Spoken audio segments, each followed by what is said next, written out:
ভাত রান্নার পরপরই একটু জল বসিয়েছিলাম চা বানাবো বলে।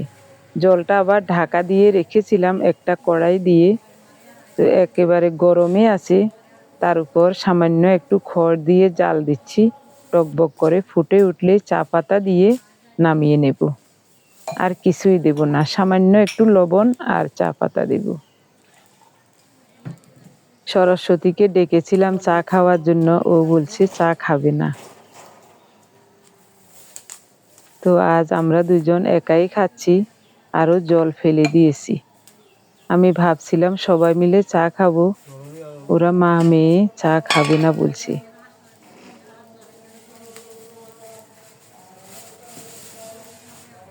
জল আগেরই ফোটানো ছিল, তাই বেশি জাল দিতে হয় নাই, হয়ে গেছে। চা পাতাগুলো বাজার থেকে যেভাবে এনেছে ওভাবেই এখনো পলিথিনে রয়েছে। একটা কৌটোতে ঢুকানোরও সময় পাচ্ছি না।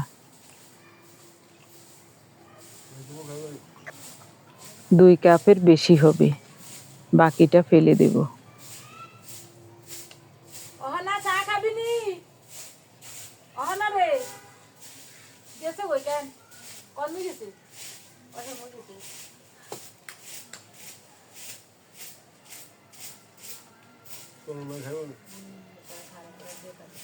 উনি বলছেন উত্তরার মাকে ডাক দিতে, উনি এখানে কাজ করছেন। তো আমি বলছি আমরা যে চা খাই এটা সবাই খেতে পারবে না, চিনি নাই, দুধ নাই, কিছুই নাই। গ্রাম অঞ্চলে সবাই আবার রং চা খায় না, বেশিরভাগ মানুষ ঘন করে দুধ দিয়ে চিনি দিয়ে দুধ চা খায়। আমরা তো খাই রং চা, এ কারণে সবাই আমাদের চা খাবে না। গোপালের মা দিদি আবার এই চায়ে খায়, সরস্বতী, গোপালের মা দিদি ওরাও চিনি ছাড়া রং চা খায়।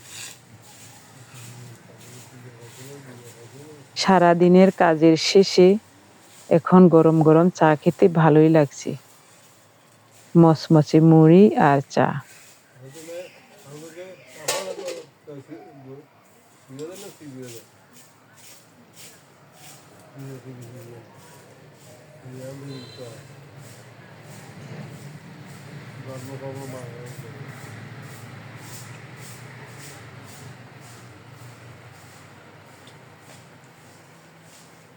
চা খাওয়া শেষে জায়গাটা ঝাড়ু দিয়ে পরিষ্কার করে চুলাটাকে একটা কড়াই, বড় কড়াই আছে, পুরনো কড়াই দিয়ে ঢেকে এরপরে টিন দিয়ে ঢাকা দিয়ে রাখবো।